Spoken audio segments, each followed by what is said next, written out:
नमस्कार मंडळी, आणखी एका ब्लॉगमध्ये तुम्हा सगळ्यांचं मनापासून स्वागत आहे। तर सकाळचे 8 वाजलेले आहे, माझी गावाला जायची गडबड चालू झालेली आहे।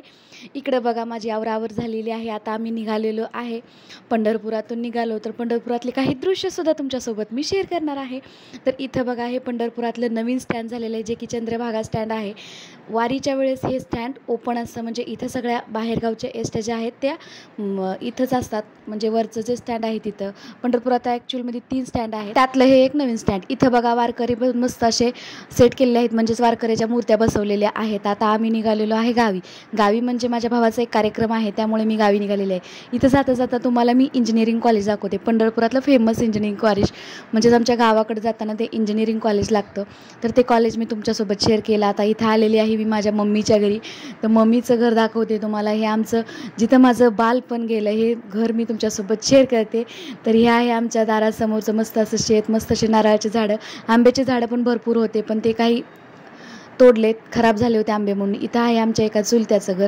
तर इकडं गच्चीवर जाण्यासाठी जिनासुद्धा आहे। तर बघा हे मोठा दरवाजा आमच्या घराचा, हा खूप मोठा दरवाजा आहे। मध्ये छोटासा हॉल आहे।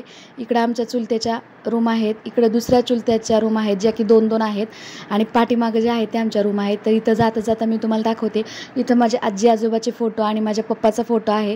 तर आजी आजोबावरती आणि पप्पाचा माझा फोटो खाली आहे। तर हे आहे माझं माहेरचं घर, माझ्या आईचं घर। तर इथं माझी आई आहे, ते आवरावर करत आहे। तर मी तुम्हाला घर दाखवते आमचं माहेरचं, म्हणजे माझं जिथं बालपण गेलं ते घर तुम्हाला मी तुमच्यासोबत शेअर करते। तर इथं बघा आमचा हा मोठा हॉल आहे आणि एक बेडरूम आहे। आता मम्मीचं आवरून झालेलं आहे, थोडासा व्हिडिओ मम्मीसोबतसुद्धा घेतलेला आहे। आता व्हिडिओ झाला, आम्हाला कार्यक्रमाला जायचं होतं, तर इथं बाहेर मी येऊन बसले होते। तर सृष्टी माझ्या मागं लागली होती। सृष्टी म्हणत होती, आत्तू मी येऊ का तुझ्यासोबत, आत्तू मी तुझ्यासोबत येऊ का। तर सृष्टीचा हा हट्ट चालला होता। तिकडं मात्र ओवीचं काहीतरी खाणं पिणं चाललेलं आहे। ओवी मात्र रडत होती, आम्हाला बघितल्यानंतर खूप दिवसांनी बघितलं ना तिनं आम्हाला, त्यामुळे खूप रडत होती ती। तिकडं पूजा जी आहे ती तिला चारते, इकडं आम्ही खेळतोय। आता त्यांच्या चालल्यात आपलं आपलं खाण्याचं। तर इथं घराभोवतणी बघा आमच्या चिमीनं झाडं लावलेली आहेत, काजलने आणि चिमीनं झाडं लावलेली आहेत। तर त्या झाडाला खूप छान अशी फुलं आलेली आहेत, मस्त असा बहर आलेला आहे फुलांचा। गावाकडे गेलात ना मस्त असे फुलं दिसतात, खूप गावाकडं काळी माती असल्यामुळं फुलं छान येतात, आणि सध्या पावसाळा आहे त्यामुळे गवतसुद्धा हिरवगार झालेलं आहे। तर आम्ही कार्यक्रमाला गेलेलो, तर तिथं बघा ही आमची तायडी म्हणजेच माझी बहीण आहे, या आमच्या आत्या मंद आत्या आहेत, माझी मम्मी। तर इथं थोडंसं मी आत्यांचं शूट घेतलेलं आहे। या माझ्या ज्या भावाचा कार्यक्रम होता त्या कार्यक्रमाला आलेल्या आत्या आहेत, आणि आमच्या सुनीता आत्या ज्या की त्या लिंबगावमध्ये असतात, एक जैनवाडीत असतात, या दोघी जैनवाडीत असतात। इथंच बघा मी म्हणते त्यांना लाडू घालता का भाच्याच्या लग्नाचे। तर ह्या आमच्या सगळ्यात कॉमेडी आत्या, म्हणजेच बायडा आत्या, यांचं बायडा आत्या नाव आहे।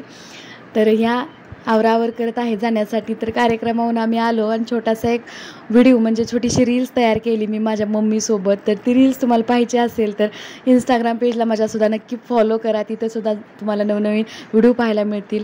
मस्तपैकी आम्ही रील्स बनवली, छोटंसं शूटिंग मी गावाकडचं काढून आणलेलं आहे। तुम्हाला हा ब्लॉग कसा वाटला मला कमेंट करून नक्की सांगा। आणखीन माझ्या गावाकडचं म्हणजे माझ्या मम्मीच्या घरचं तुम्हाला काय काय पाहायला आवडेल ते तुम्हाला नक्की शेअर करेन, नक्कीच कमेंट करून सांगा। चला पुन्हा भेटूया अशाच एका छानशा ब्लॉगसोबत, तोपर्यंत मस्त खा आणि मजेत राहा। व्हिडिओ पाहिल्याबद्दल धन्यवाद। आणखीन तुम्हाला कसे ब्लॉग पाहायला आवडतील ते सुद्धा मला कमेंट करून नक्की सांगा। चला बाय एव्हरीवन, पुन्हा भेटू अशाच एका ब्लॉगसोबत। Bye bye.